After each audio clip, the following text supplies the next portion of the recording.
My name is Jeffrey Alvin True. My parents are Barbara and Gary True. I am the oldest of three. I've got a brother, Jason, that's 2 years younger than me, and then a sister, Karen, that is 5 years younger than me. Alvin was never a name that I was exactly proud of. Too many easy ways to make fun of me for the name Alvin.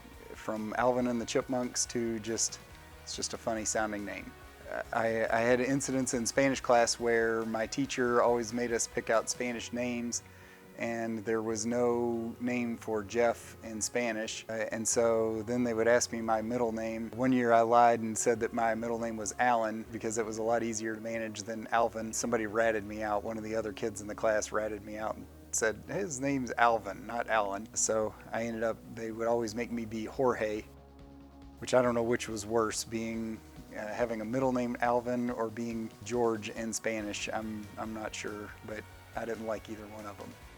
I was born in Beckley, West Virginia. We lived there until I was 3 or 4. I don't remember much about that at all. And then we moved to Lexington, Kentucky for a very short time. Eventually we wound up in Chaplin, Kentucky, and that's where my earliest memories are. Dad was a preacher for the church, and we lived in the parsonage that was next door to the church. I remember living in that house, and it had a big circular parking lot in the back that we could ride bikes on and a huge field to play in. There was one year that we did a church event with the youth group, and you could follow traffic rules and things like that. And I remember being really upset because I wound up getting arrested. Traffic officer for the bicycles was telling everybody they needed to line up in single file, and I did not know what single file meant, and so I did not do that, and they hauled me off to jail, and I had to spend 5 minutes in jail, and I remember not being too thrilled about that. My grandparents were Clyde and Phyllis True. They lived in Louisville. Maternal grandparents are Anna and Carl McElroy, and they lived in Akron, Ohio. And we would go up at least twice a year and spend some time in Akron, and those ended up being some of my favorite memories. My grandparents had next door neighbors, Kirk and Eric Noden, that we would hang out with all the time. It was just a blast. They had a huge apple tree in the backyard that we can climb all over. We played tons of cards and spades and Monopoly. Christmas was always a big time too. Akron gets a lot more snow than Louisville does, and so I have vivid memories of building igloos and huge snowmen and everything whenever we would go up there. My favorite toy as a kid was by far and away Legos. Jason and I would play Legos all the time. We just were constantly building things. I loved being creative with Legos, building things. We also played a ton of board games. We played a lot of Clue and Monopoly and spades. Whenever I was going into 3rd grade, that's when we moved to Louisville. Moved to 702 Creel Avenue. I was 8 years old. I went to Frazier Elementary School. Dad started preaching at a church, Weldon Christian Church in Brandenburg, Kentucky. He would also work at the printing business with Grandpa True. I was always glad that Dad also had a career as a printer as opposed to just being a preacher. It made it a lot easier whenever the teachers would ask me what my dad did for a living, and I didn't have to tell the whole class that he was a church preacher. I have no idea, but I was embarrassed by that, so it was nice to be able to just say that he worked as a printer. Printing ended up being just a huge part of our life. I spent a lot of hours at the print shop, collating and stapling and doing bindery work and developing film and all kinds of different things. Jason and I shared the upstairs bedroom. It was basically a finished attic, and it would get really hot during the summer. The house was small, but it was what we needed. Only had one bathroom. That made for a challenge sometimes, but I don't know, somehow we made it work. Dad put up the basketball hoop on the garage in the backyard, and we would spend hours just shooting hoops. Dad did aquariums, and we at one point had 40 some odd operating aquariums in our basement, including one that Jason and I were sort of in charge of, which was our terrarium, that we had newts and salamanders and mud skippers and chameleons and just a lot of frogs. I went to Frazier Elementary for 3rd grade. I don't remember a ton about it. Mom has told me that is probably because I was bored. For whatever reason, I just was further ahead than this class. I do remember the time that I got beat up by the girl in 3rd grade. I'm still not even sure what happened. Somehow she asked to see something and I said no, and she got really mad at me and started flinging her arms around and swatting me to knock me over the desk, and I ended up getting sent home for the day. It was not my best moment. Mom has told me later that the counselor pulled her to the side and said, "Hey, take it easy on Jeff, because I don't think he did much." I remember doing good at school. I was never the straight A student, but I was a B student. I did good at a math contest that I ended up winning first place on, and then I was also in a spelling bee that I did pretty good on. I got down to the end, but then they told me to spell lieutenant, and I had no chance of getting that one right. After third grade, then I got into the advanced placement program and went to Whitney Young Elementary, and I loved it there. It was great. All the teachers were great. The classes were challenging. We did science fair every year. We also did, they called it Olympics of the Mind, which was just kind of a contest where we got to build bridges and do different contests. Dad preached at Weldon. There was never much of a youth group. Jason and I ended up going to church with my grandmother at Heavenly Heights Christian Church so that we could be a part of a youth group there. During the summers, we went to White Mills Christian Camp, which was always a ton of fun. I enjoyed it. In sixth grade, I went to No Middle School, which was right next door to Manual High School. And then for seventh and eighth grade, I ended up at Mazik Middle School. I got into the math, science, technology program there. It was one of the first years that they started it as a magnet program, and it was once again right up my alley. Starting in seventh grade, when we were going to Heavenly Heights Christian Church, they had a Bible Bowl team, which was like a Bible quick recall. They would choose a book of the Bible or books of the Bible that we would study and learn throughout the year, and then have different competitions, and then go to the North American Christian Convention for the championships. We enjoyed that. Jason and I both did it. Sometime around 8 or 9 years old is when I officially became a University of Louisville Cardinals fan. Dad, I think, kind of chose U of L since we lived right by U of L for our family, and I just went along with it. And at the time, Louisville was winning. They were getting to Final Fours. They were really good in basketball. Football, not so much, but really good in basketball. And then officially in 1986, when U of L won the national championship with Purvis Ellison, that was when it was solidified. I'm a diehard U of L fan through and through now. There's nothing that can change that. That championship game ended up being one of the highlights. We just had, it was so fun to watch, and then our family story is that right after they won, our house was right down there by U of L, so everybody's out driving around and honking horns and everything, and Dad went running out the front door to go honk the horn in the car, and somehow tripped off the front porch steps and then fell into the bush. There's a hole in the top of the bush where Dad's feet were sticking out the top of the bush and we didn't actually see it happen. We just saw the two legs sticking out the top whenever we came out. Jason and I came out the door. Christmas was always a big time at our house. I remember a couple of Christmases. One where I got the big over-the-shoulder boom box. That was a big Christmas. That was an exciting one. Any kind of Lego sets that I got were always a highlight. My grandfather, Clyde True, was a preacher at multiple different churches, and then later in life as a revival preacher, as a full-time evangelist. He died when I was 11. It was one of those things that impacted me. I don't think I realized it at the time. One of those foundational moments for me was our next door neighbor.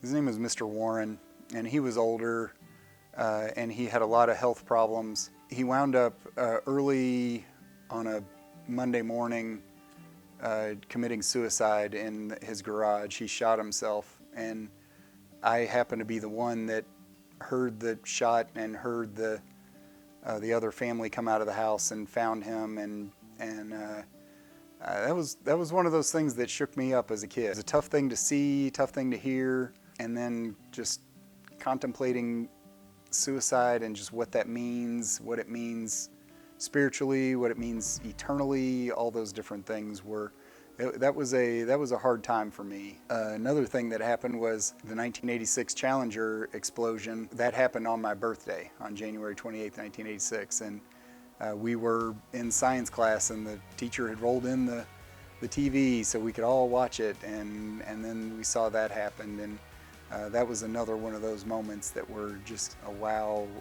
or just a sad moment and a hard thing to just to come to terms with of what that means. The family time at the True House was just a regular Louisville, Kentucky American family time. We would have dinners as often as we could. We had regular TV shows we watched. We loved watching The Cosby Show. Dad was always big on trying to stay up with technology, so he bought a computer, one of the earlier computers that you could have with the floppy disk drives and 5 3/4-inch floppy disks and all the computer games. And so from very early on, I was learning how to work computers. Mom always played piano and guitar and some different instruments, and always tried to get us involved. Jason and I both did piano lessons.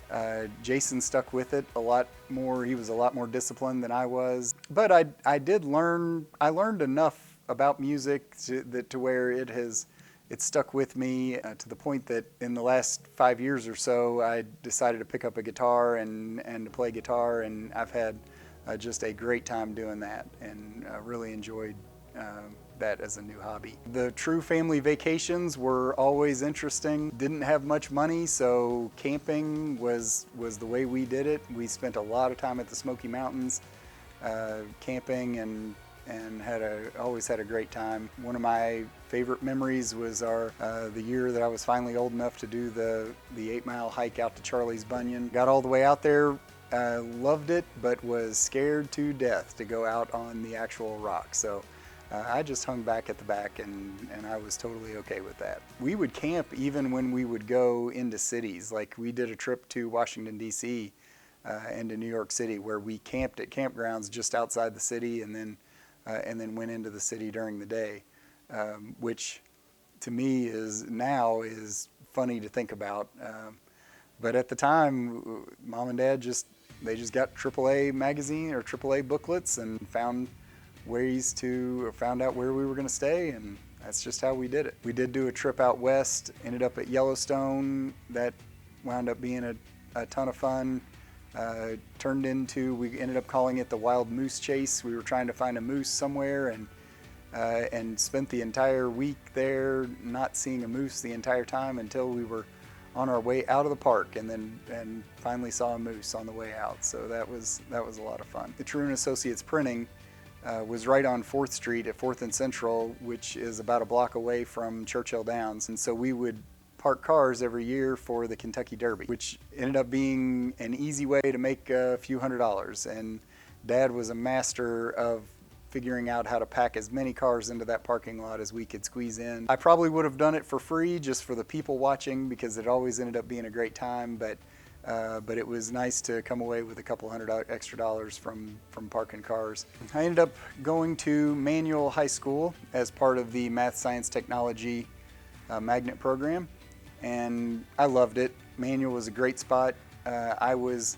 not one of the popular kids by any means, but I had a good group of friends. We loved going to the football games and hanging out at pep rallies. My house was close enough that we could walk to Manual. It wound up being about the same amount of time whether we walked home or whether we rode the bus. So definitely on nice days we would walk home. Thinking about it now, I don't know whether I would let my kids walk that far. I tried out for and played on the freshman basketball team for Manual. We were no good. We didn't win a single game. But my claim to fame was we had one particular game where I scored all the points for us in the first half of the game.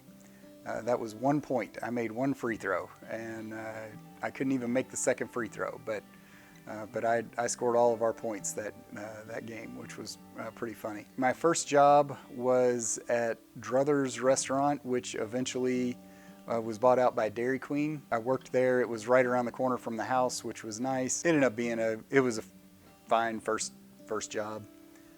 Nothing too exciting about it. Typical fast food. I do remember the year that they raised the minimum wage, and I had started at making $2.75 and had worked my way up to where I was making $3.10. And then they raised the minimum wage up to $3.20. And so even though I got a 10-cent raise, it still felt like a ripoff because I was now making the same as everybody else was making. And so my year of working there and getting raises made no difference. My first car was a Mercury Lynx, which was like the Ford Escort. Wound up being a great car for me. It was easy enough that I could work on it if I needed to. I learned a few things about cars playing around with that. During high school, I was always interested in girls. There's no doubt about that. I was enough of a talker that I could find my way into talking to different girls, but most of the time I was trying way too hard. It did not work out well for me. I met Amy Thrush in homeroom of our freshman year. Every year they would put us in alphabetical order. So I say that Amy and I were alphabetically made for each other. Her last name Thrush and me True. We end up sitting next to each other in homeroom every year. I was constantly trying to talk to her and flirt with Amy. She didn't give me much of the time of day till we were juniors and seniors, and then finally I convinced her to go out with me. Growing up, for some reason, I don't really know why, but for some reason I was always scared to death of embarrassing myself. And so I was never the kid in any class to raise their hand or to volunteer anything. I did not want to embarrass myself. I kind of grew out of that to the point that now not only does it not bother me to embarrass myself, but half the time I own it and actually enjoy it just because it's funny and I have a good time doing it. I was, for some reason as a kid, I was always scared to ask questions. I had all kinds of questions swirling in my head about all different things, relationships and Bible stuff and all different questions. But I was scared to death to ask anybody. I don't really know why, but I just didn't. So I ended up doing all this research on my own. So if I had a question, one that I specifically remember was having a question about women in leadership in churches and hearing different preachers say different things about it. And I just remember deciding to research it for myself and to find the Bible verses that they were talking about and go learn about those. And I don't know, somehow that set me on to a pathway of wanting to better understand things for myself and not always take everybody's word for everything. In high school, I decided to let my hair grow out, and I had a pretty serious mullet going on by the time I was a junior and senior in high school. I listened to a lot of big hair rock and roll, and then eventually by the time I was junior and senior, it turned into Christian rock and roll. Petra was our favorite for sure. At some point in my high school career, I learned about making movies. I was able to do it with just 2 VCRs, just pressing record and going back and forth between 2 tapes and able to cut and edit things together. I learned about storytelling doing that. So I made a few different movies. I did some Lego stop motion animation movies, and we had one in high school where friends of ours we were just bored one day and decided to just make a movie of a date with Amy and Jeff, which was a pretty funny thing. I remember being stressed out about the future whenever I was a senior in high school. I remember being worried about decisions, about what I wanted to do as a career, where I wanted to go. It's funny the things that stick out with you, but there was the photographer that took my senior pictures. For some reason, he just asked me, so have you decided on anything for after high school? And he was just making small talk. I don't know why, but for some reason I just decided to unload on this guy and tell him about all the stress I was having, and I didn't know where I was going to go and what I wanted to do. And he ended up making a off-the-wall flippant comment where he said, hey, well, you know what? You can always change your mind. It was like this eye-opening moment where I was like, wait a second. I can change my mind. If I don't like it, I can do something different. And I don't know. It's funny how I'm sure that guy has no idea the impact that he made on me. But for some reason, that little statement that he made eased a lot of the stress that I was having at that moment.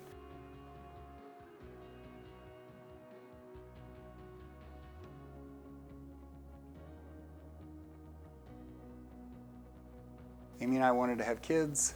and so we started trying. We weren't necessarily surprised, but we had quite a few fertility issues. We tried a lot of different things and just were not able to get pregnant.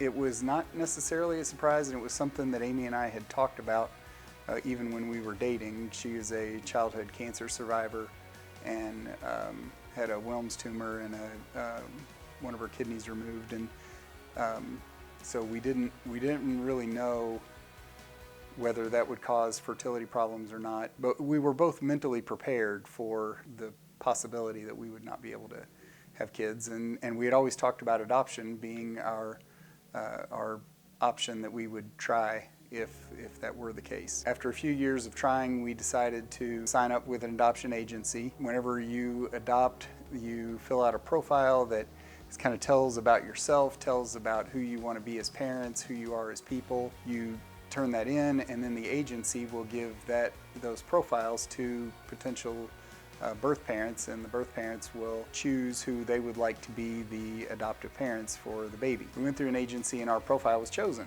but we got a phone call on a Monday afternoon. The agency said, "Hey, great news, your profile's been chosen, but there's a couple of catches. One is that the baby is biracial. The second catch is the birth mother is on her way to the hospital, and so you have about an hour to decide if this is what you want to do." We ended up calling both of our parents and talking about it, and but we decided why not. When we first signed up with the agency, we just assumed that we were both white parents, and so we were supposed to adopt a white baby, and so that's what we put down. The agency accidentally put our profile in the stack of papers with a baby that was going to be African American. The idea of being an interracial family wasn't something that we had a problem with. We both talked about it. I mean, there was no issue, but I do remember initially having feelings about just being nervous that Jacob did not look like me. It felt a little funny at the beginning, walking around grocery stores and things with him, and just it being clear that he was not biologically ours. But it didn't take long before those feelings kind of went away, and it just became normal. It became one of my favorite things to do, to pull out my wallet and show pictures of Jacob to people and just look at their initial reaction, not really telling them anything about how he came into our family. After about a year, we decided we wanted to try to adopt again. We signed up with an agency and did the same process. We paired up with a birth mom. Amy followed through with her through her appointments and things like that. But then after we got the baby home for a few days, the birth mom changed her mind. That was absolutely devastating. That was a really hard time for us. Once you've been through the adoption process, then you're basically already qualified to do foster care. We had started doing foster care for infants that were doing interstate adoption. After the failed adoption, we got a phone call from the adoption agency asking if we could take a baby into foster care, and Amy asked the agency, okay, who's the adoptive parents, and they said that they did not have anybody lined up yet. So Amy just asked, hey, what about us? What if we were to adopt the baby? And the agency was excited about that, so we kind of ran down to the hospital and had a chance to meet Mallory, and Mallory had just been born. We did get to meet Mallory's birth mom for just a few minutes. She was already ready for adoption to happen. We were a little nervous because we had just gone through this adoption that had failed where birth mom had changed her mind, but that wasn't the case with Mallory's birth mom. It was a good situation for us, so we stayed there for a day or two at the hospital and then brought Mallory home. I loved being a dad. I loved chasing the kids around. I loved teaching them to ride bikes. I loved all of it. It was just always a good time. There's no doubt that kids always come with challenges, but I'm convinced that one of the best ways to truly understand the love of God and what it means to have unconditional love is being a dad and being a mom. There's just something about that connection. And for us, the biological connection did not matter. The fact that there was not a biological connection did not matter. We adopted them, they became our kids, and we loved them just as much as we ever could any kid that had a biological connection. In 2009, Amy and I got nominated for an award in Washington, D.C. called Angels in Adoption. We were able to go to the White House and and we were given an opportunity to receive this award, and it was for all the work we had done with doing foster care. And Amy had always had a passion for adopting an older child, which I was on board with, but I kind of had a general rule that I wanted the kids to be at least 10 years old so that they would be old enough. If we're adopting an older child, sometimes older children come with trauma and issues, and I wanted Jacob and Mallory to be able to see signs and to be able to tell us if there were problems and things like that. And so pretty much on Mallory's 10th birthday, Amy came to me and said, "Okay, are you ready?" And so we started looking around for options. We discussed adopting domestically out of the U.S. foster care system, but that comes with a lot of complications and a lot of issues.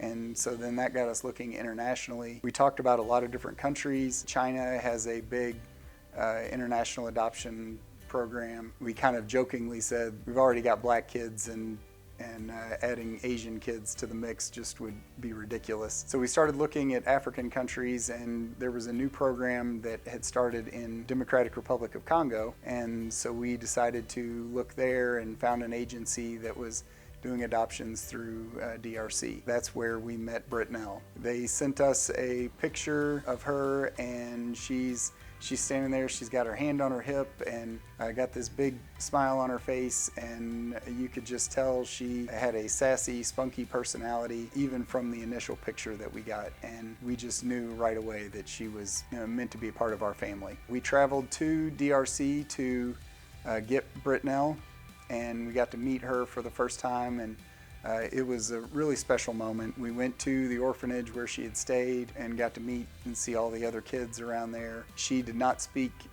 any English, or very little, maybe a few words here and there, but not much. But it's amazing how resilient, especially kids. She was 5 at the time, and it's amazing how resilient they are, and they're able to pick up things and be able to tell what to say and how to communicate. We stayed at a monastery when we were in DRC while we were finalizing the paperwork. They had a dinner that they would put together for all the families that were staying at the monastery, and whenever it was dinner time, they would ring a bell.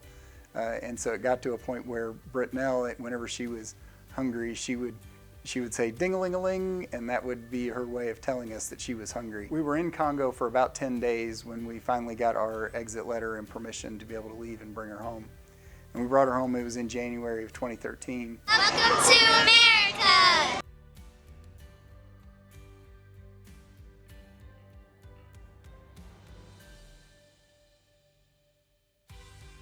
Within about 6 months, she had picked up enough basic English. Even after a year, she was still learning a lot of things. One of our favorite stories was at Christmas.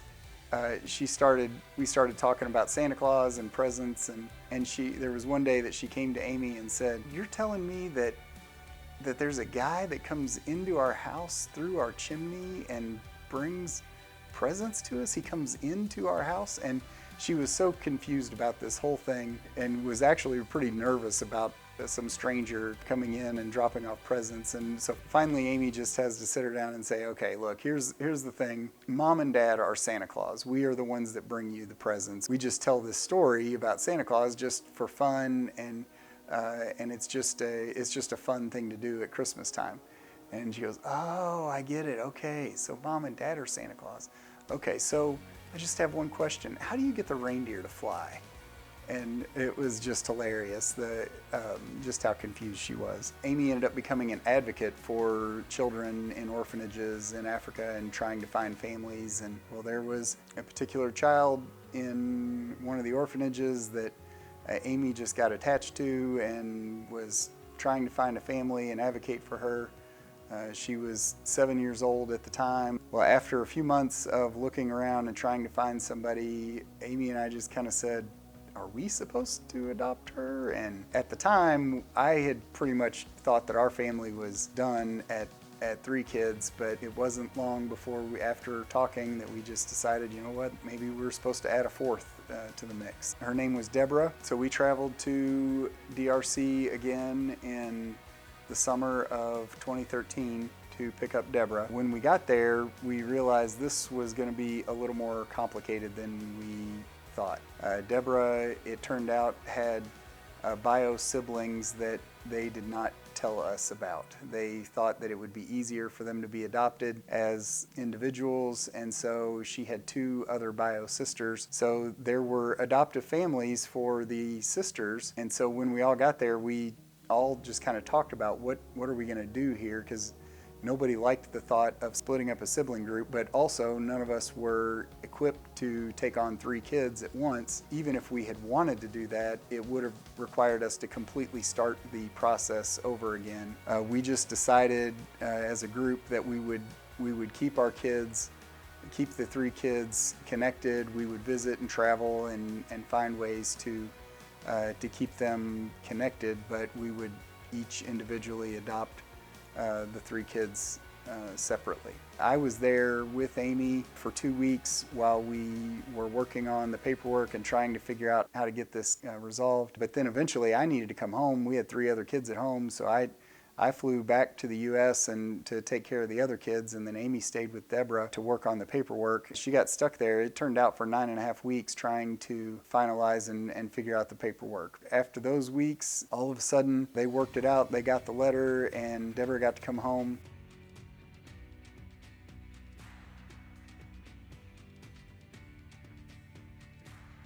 We thought our family was complete at that point, but then in 2018, there was a failed adoption with Grace. So we adopted her she was 17 years old at the time, and we adopted her in the summer of 2018 so that she could get her U.S. citizenship and everything before she turned 18. Grace is she's just been such a blessing to our home.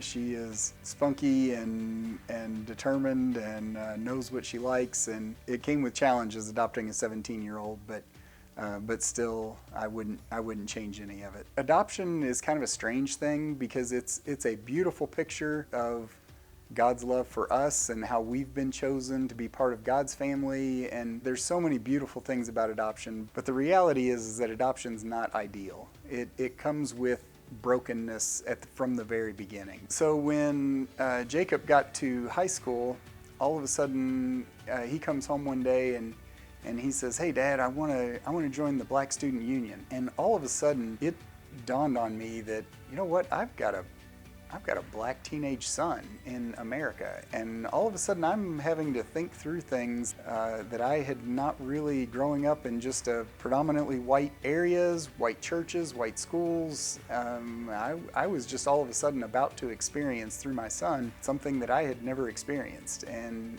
so it sent me on a journey to learn about what it means. What did the Black Student Union stand for, and how do these things work? And I had to have the talk with Jacob about when he gets to be of driving age and how to handle if he ever gets pulled over or any issues that come up. It was interesting, and it was a very good, I think it was a great thing for me. It helped me grow. All the kids had experiences in stores of being followed around by security and feeling singled out. Jacob had a few extra where he was pulled over unnecessarily. At the time, he was going to college at the Citadel in Charleston, South Carolina. And so when he was pulled over, he was able to pull out his ROTC ID and military ID and show different things. And that was able to get him off the hook of whatever issue was coming up. He had experiences that were different than mine growing up. He had another experience at Citadel with another cadet using racially insensitive language and calling him names. And it's one of those things that when you hear the stories, it's, as a dad, I mean, I'm ready to go down and take care of things. In most cases, the Citadel handled things the way they should have. Racism is there, racism is real. As long as it's handled in the right way and disciplined, then I think we can manage it. And hopefully someday we don't need to fight, but I don't see that happening anytime soon. I got to teach 5 kids how to drive, and that was always an experience. For some reason, I enjoyed it. I had a lot more patience with the kids than Amy did. Amy was a little too high-strung and couldn't quite handle the kids driving. Grace especially had trouble passing the driver's test, and it was funny. It was the little things that were getting us, and we didn't even understand it, because Grace, her English was very good, and she didn't have any trouble. She spoke English fine. There was still a language barrier that was keeping her from quite understanding. When the book would say something about the shoulder of the road, she was not understanding that it wasn't talking about her shoulder. Helping the kids through school was always a challenge. Jacob, we found out in high school that he was dealing with ADD. That brought some challenges. We used medication for a little while in order to help teach him some skills so that he could manage his school responsibilities at the same time. Deborah ended up meeting Levi Gilmore, and they just hit it off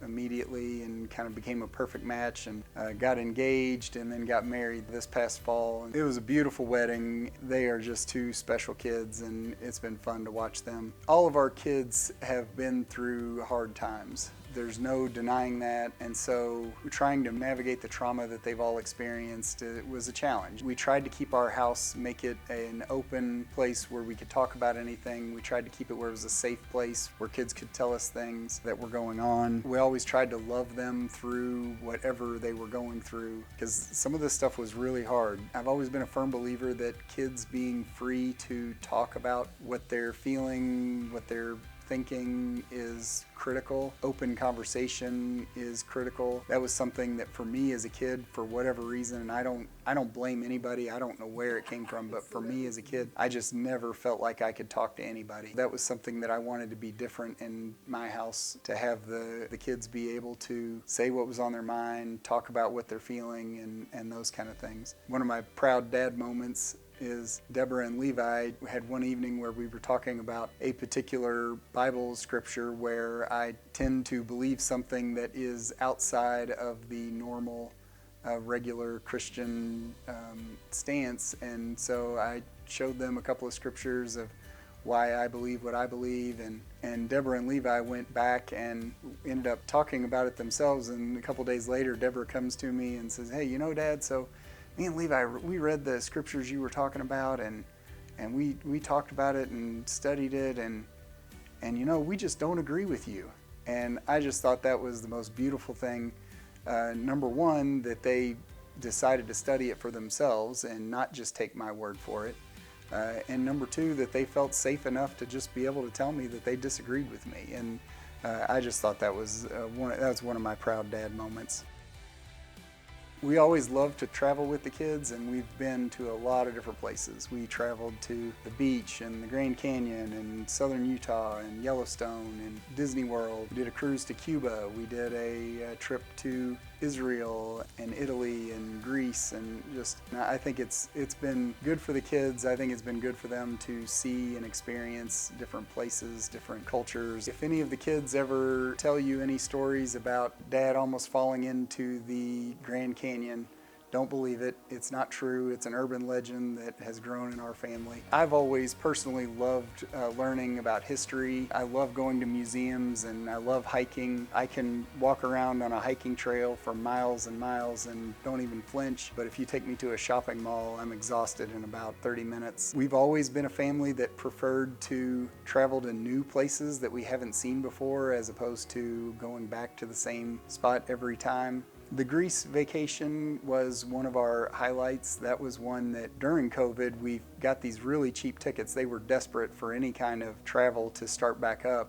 We were just a couple of weeks out from they opened up travel again, and we were able to go, and it wound up being one of the best trips we've taken. One of my highlight spiritual experiences was when we went to Israel, and we got to go to the Western Wall. So the Western Wall of the temple in Jerusalem is the only remaining from the original temple. We were allowed to go up and kind of touch the wall and say a prayer there. It was a powerful moment for me because I just remember walking up to that wall, and I decided to say a prayer for just overall cancer patients, people who were dealing with cancer. I was dealing with it at the time. I decided to say a prayer at that moment, but it was a strange feeling just thinking about for 2,000 years people have been touching this wall and saying a prayer in this exact location. It was a very deep spiritual moment for me.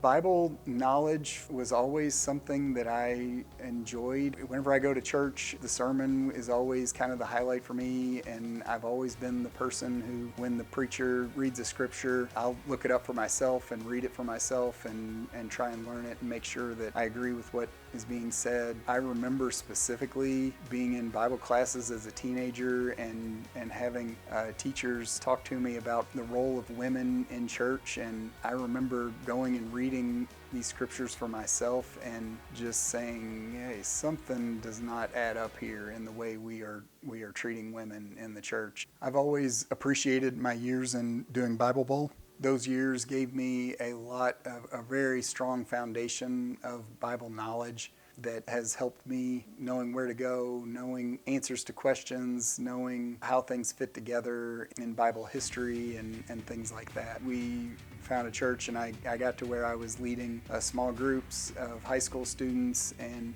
I really enjoyed that. It's always been a passion of mine. I got to where I worked with high school students long enough that I just got good at leading those discussions and help guiding them. And it was just always one of my favorite things to do, to just open up a discussion or open up the Bible, read a verse, and just have teenagers tell me what they think about it and try and interpret it. I did eventually become a deacon at Okolona Christian Church. Recently, I've been a volunteer ministry at Prisoner's Hope, where I write letters to an inmate who's incarcerated in Central City, Kentucky, and we just write once a week back and forth. It's just a spiritual mentor program. And then I've also signed up with Hope Collaborative as an organization that does high school mentorship at Southern High School. And so I've got a group of 4 students that I meet with once a week, and we just kind of talk about life.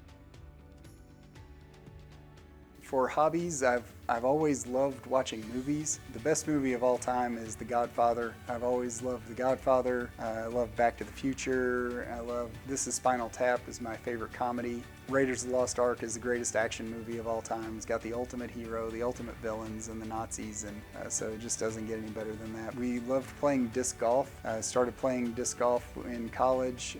Jason and Terry and David and I started playing, then eventually Barry joined in, and we started playing on Thanksgiving morning, and that turned into the turkey tournament. As soon as we all saw this trophy, then all of a sudden disc golf got a lot more serious, and because we all wanted to win that trophy. During COVID, I picked up a guitar and started playing. I'm not very good. I can play chords and strum along, and I enjoy it. I love it. I don't know that I'm ever going to get to be where I'm any good at it, but I enjoy what we do. Christmas time that year, we were all kind of sitting around, and I've got nephews that are fantastic on keyboard and drums and guitar, and I'm sitting here thinking, we got to find a way for you guys to show off your skills. So we started talking about it, and by the time the day was over, we had a date set for a family concert that we were going to put on with a 15-song playlist, all the singers and guitars and everything. So we do 2 of them. One's on Amy's side of the family, it's called Fam Jam, and then on the True side of the family, it's called True Palooza. And we just have had a great time getting everybody together and playing music. We don't do a lot of practice together, so we kind of know we're going to make mistakes, but it's still a great time. I've always enjoyed hiking, and I've got a few top places that we've been hiking. In Zion, the hike up to Observation Point was one of my all-time favorites. Jacob and I did the hike to Angel's Landing, which was really exciting and but also kind of nerve-wracking. We did the hike up to Half Dome in Yosemite, which is one of my all-time favorites. That was a hard hike, and even when I got to the top and we finally saw the kind of the chain ropes to get all the way to the very top, and I had decided I wasn't going to do that. Then once we got there, the line was really long, and so people were going very slowly up the ladder, and so I thought, well, I'll just go up and just go up as far as I can, and just to say I at least got on the thing. But eventually, after I'm about halfway up, I start to think, well, maybe I can make it all the way. And so we made it all the way to the top. That was a highlight for sure. We loved the hike up to Old Rag in Shenandoah. We went to Arches National Park, and the Devil's Garden hike was fantastic. And then Jacob and I did Grinnell Glacier and Avalanche Lake in Glacier National Park, and those were also a couple of my favorite hikes. I have a reputation of getting lost on hikes and trails, and I'll admit that I've probably earned that reputation. I don't really know why, but I feel like I have a good sense of direction, but somehow it's easy for me to get turned around. I discovered late in life that I really enjoy karaoke. I spent a lot of my life just being really scared of embarrassing myself. But there was a turning point sometime around age 35 or so that I just decided, you know what, I'm like to kind of be the center of attention and make a fool out of myself. And so we got up and sang some karaoke. And I'm no good at singing, but I'm pretty good at selecting songs that are crowd pleasers. And Jeff Summers and I started going to a bar, this small hole-in-the-wall bar called Old Rascals, and we go there, and it turned into what we call the Jeff and Jeff show. Amy and I started taking trips for our anniversary, and Jamaica just ended up becoming one of our favorite spots to go. I am definitely more of a mountains kind of person as opposed to the beach, and Amy's definitely more of a beach person. But the compromise we found was that I really enjoy scuba diving, and the Jamaica resorts have included scuba diving, and so I was able to get my certification there, and I can go out and scuba dive in the morning and be back by lunch, and it just is beautiful. Snorkeling, I've always enjoyed snorkeling. That's always been a great time, but there's something about scuba diving and just the weightlessness and just everything you get to see underwater. It's just a blast. I've really enjoyed that. I've gotten to do scuba diving in a few exotic places, Jamaica, Bahamas, mostly Caribbean. We did a couple of night dives that were a lot of fun, where you go down in the dark. You don't want to have your lights on at the surface because it attracts jellyfish and other things, and so you go down in the dark and then get down to the bottom and you turn your lights on and you get to see what all is coming out at night. I really enjoy listening to podcasts. I've got a few favorites: This American Life, Radio Lab, and Holy Post, and they're a good way to keep me up to speed, to learn a lot. For a long time, I was very interested in politics. I liked discussing politics. I enjoyed it. I enjoyed talking with people about different solutions and things like that. But lately, politics is just not fun anymore. Everything feels so angry, and just the country just feels so divided that it makes it hard to even really have discussions around things. So in November 2017, we got the life-changing diagnosis that I had colon cancer. That was stage 4. It had spread to my liver. Found it because I felt like I had to go to the bathroom and could not go, and was convinced that I had some kind of a blockage. I wound up going to the ER, and they did a scan, and we found that I was not blocked, but I actually had a tumor that was sitting on the nerves, making me feel like I had to go to the bathroom, but I didn't actually have to go. That was a devastating time. I had a CT scan, and they saw the spot on my colon, and then they also had a spot on my liver. They ended up sending me for an MRI, and I had to spend an hour in the tube getting scanned, and that was a very dark time. They had told us I had about a 14% chance of a 5-year survival rate, so it does not have good odds. If you catch it before it spreads, colon cancer is very curable, but once it spreads, it is deadly. Pretty much immediately got set up to get my port put in, did a colonoscopy, got set up for chemo and chemo treatments. First 4 rounds of chemo, and then did a major surgery where they resected both my liver and my colon. That was a really hard surgery, 12 hours long, but we got clear margins, which was what we were looking for. Going into the surgery, the thing that I was, apart from dying, I mean, mortality is the scariest thing about cancer for sure, but But apart from that, the thing I was most scared of going into it was the colostomy. I was just so nervous about it, about what it meant, and did not want that to be permanent. And so the doctor, the colon surgeon, had to work really hard to try and get me clear margins so that, and give me the chance of having to be able to reverse my the ostomy. Turns out that it was too close anyway, and so my colostomy ended up being permanent. But it also turns out that the colostomy was not as big a deal as I expected it to be. It's something that I got used to, I've been able to manage. At this point, I'm 7 years in with it, and it's just kind of a way of life. It hasn't been a problem for me. Officially, at this point, I've gone through 93 rounds of chemo. We had a very rough summer in 2024 with a lot of different issues. I had a bacterial infection that delayed things. I had a blood clot that caused me all kinds of stomach problems. I was having spasms in my colon that made it to where I couldn't eat. I lost a bunch of weight and just felt nauseous all the time. So it was a rough summer. I also had a lymph node that grew into a mass that is pressing on my back and has caused a stress fracture in my spine. That's been causing me a lot of pain. I've had about a month of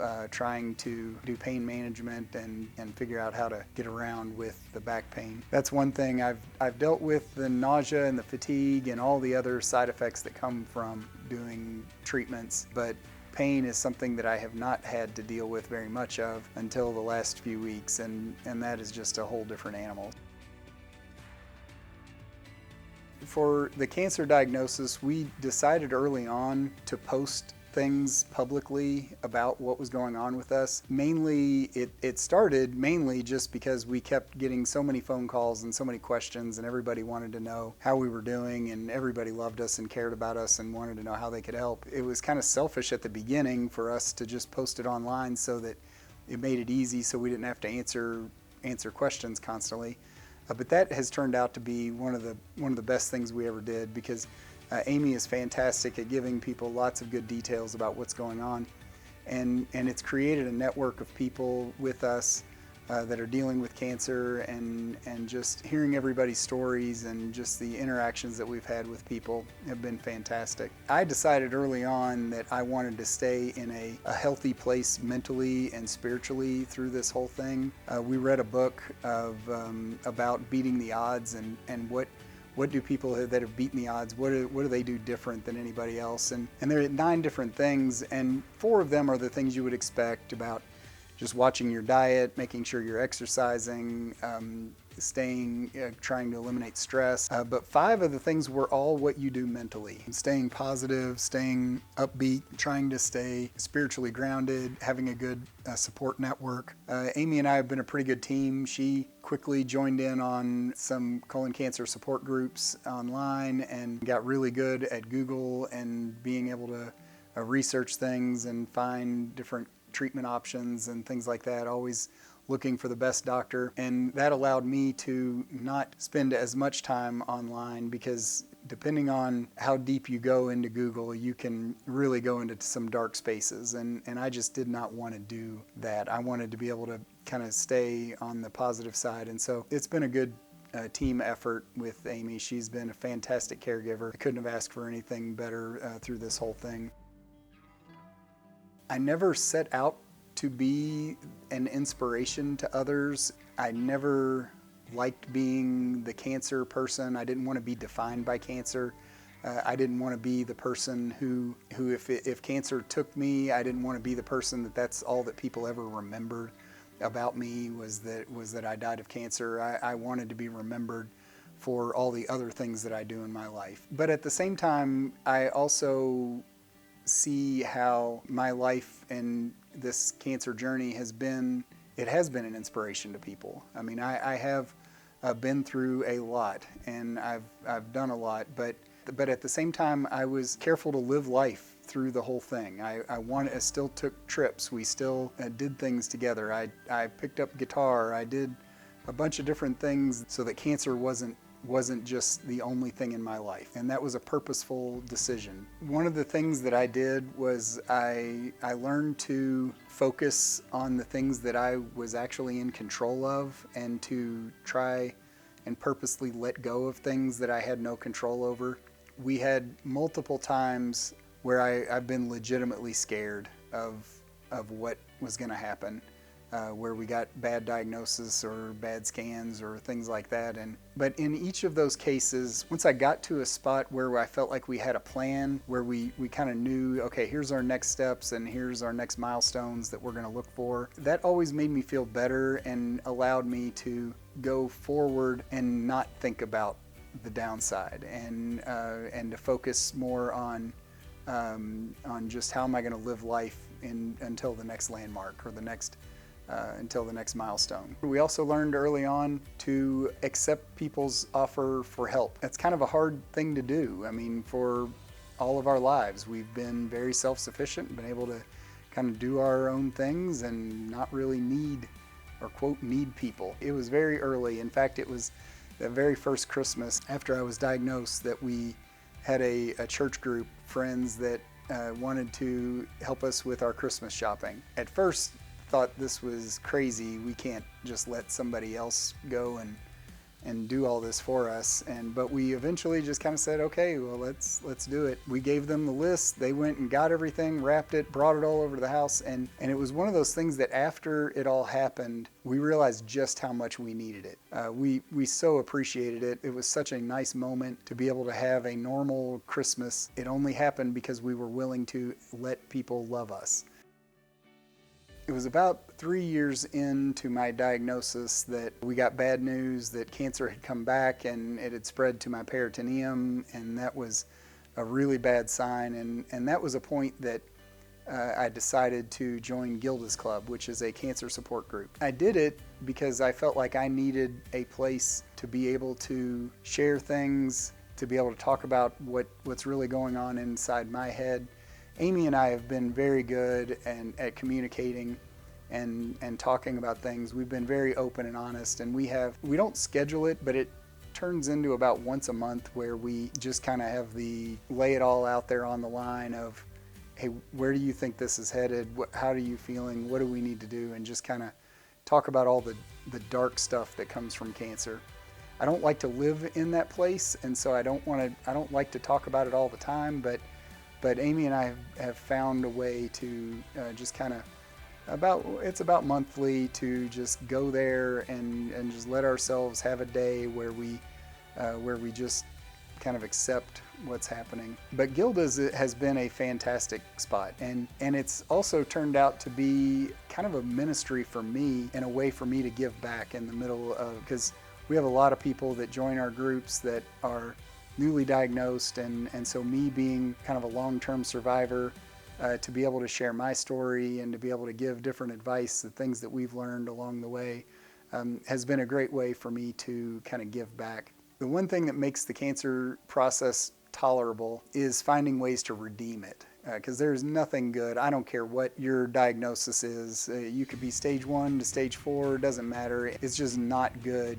Cancer is just one of those things that is not good all the way around. But there are ways to find redemption through it, but you have to look for it, and that's kind of what I've tried to do, is to find ways to redeem it. And Gilda's Club has been one of those ways to kind of share my experiences and to be able to help people along the way. And we've had multiple instances of that have been really interesting. One of them that happened recently was we were in the ER for my bacterial infection, and Amy overheard the person next door was getting their cancer diagnosis, and getting it in the ER is how it happened to us. It's a tough spot to find out that you have cancer is in the ER. Most of the time people are not going into the ER thinking that that's what their problem is. It was the husband that was diagnosed with liver cancer, and the wife was distraught, and Amy ended up going over and talking to her and recommending our liver surgeon as a good option for them to call, and giving them some helpful tips of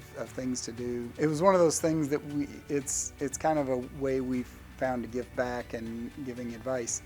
But in this case, it was interesting because about a month later, I was back in the hospital for a different problem, and Amy got on the elevator, and it turned out to be the wife. She bumped into the wife, and they were there in the hospital at the same time we were, and he was getting his liver resection done by the doctor that we had recommended. And it was one of those things that I know through telling our story that we have had an impact on people, and we have been able to share our story, and it's been something that has helped people.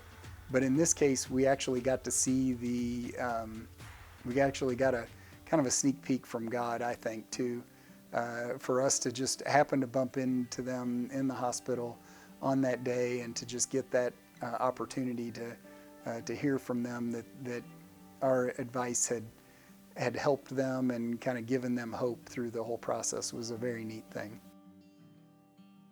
Growing up as a preacher's kid, I was always in church. I knew the Bible very well. I was not afraid to ask questions. In fact, questions were kind of excited me whenever I could dig into them. I wasn't afraid of questions, but I was always a very black and white with the answers for a long time. If you read the book Spiritual Pathways, I consider myself the intellectual pathway and the naturalist, which is people that feel closest to God when you're learning and studying the Bible, or learning about God, and also being in nature. Those were kind of the two pathways that I feel closest to God, and that has never changed for me. That's been something the case for me forever. But I hit a point sometime in my 30s where I had a crisis of faith. It mostly centered around prayer. I mean, I know what Jesus says, and I know what the Bible says about the importance of prayer, but I was struggling with understanding and accepting, does it really make any difference? Am I just praying to help myself? Can I change God's mind? Any of those kind of questions. And it sent me in kind of a deconstruction process with my faith. All of a sudden through that process, I was able to see a lot more gray areas inside the faith. And that actually, I was really nervous about what that meant. I was scared of losing my faith through that process. I ended up becoming passionate in a few different areas that were a little bit different. With the process with Jacob, I got really passionate about how to fight racism, really disliked the way that the church treats the LGBT community. Amy and I would go down and give out free mom and dad hugs at pride parades and things like that, in order just to help people to feel like they can be loved by God. I got to where I hate violence, I hate fighting, and so trying to find ways to be a peacemaker was something that I became very passionate about. And then through that process, I got to where I don't even know when it started, but I started just asking anytime we would get our families together, and just asking, hey, what's anybody learned spiritually lately? It has been a blast. I mean, most of the time, everybody just kind of rolls their eyes whenever I bring it up, but occasionally it winds up starting a conversation that is just beautiful, especially with my nieces and nephews.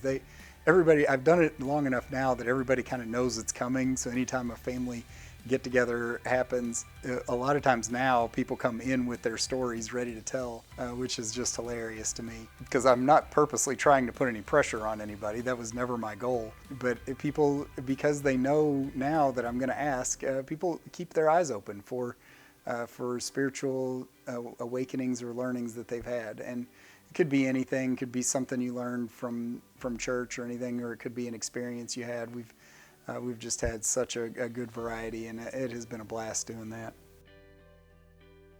Things that I would like for people to remember about me.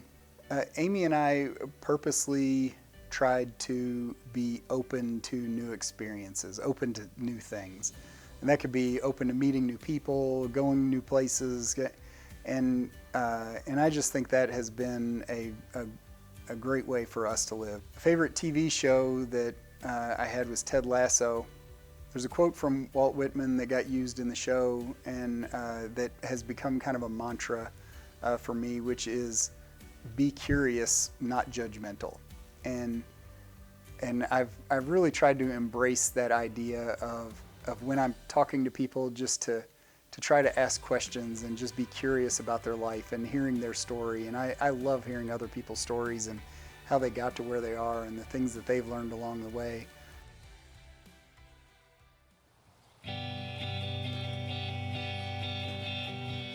Shadows are falling and I'm running out of breath. Keep me in your heart for a while.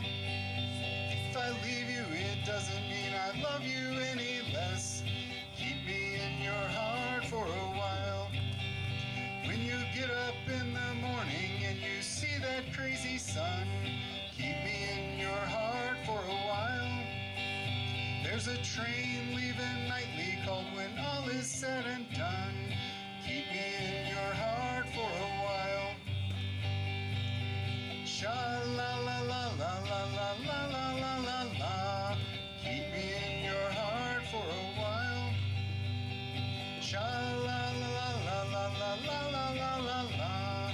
Keep me in your heart for a while.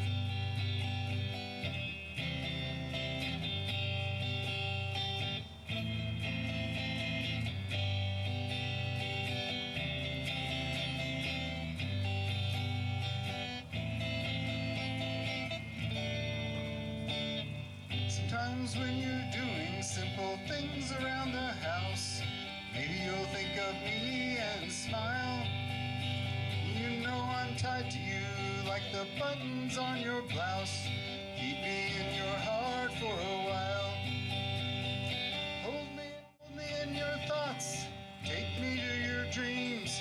Bring it all into view. When the winter comes, keep the fires lit, and I'll be right there next to you. Engine drivers headed north to Pleasant Stream. Keep me in your heart for a while. These wheels keep on turning, but they're running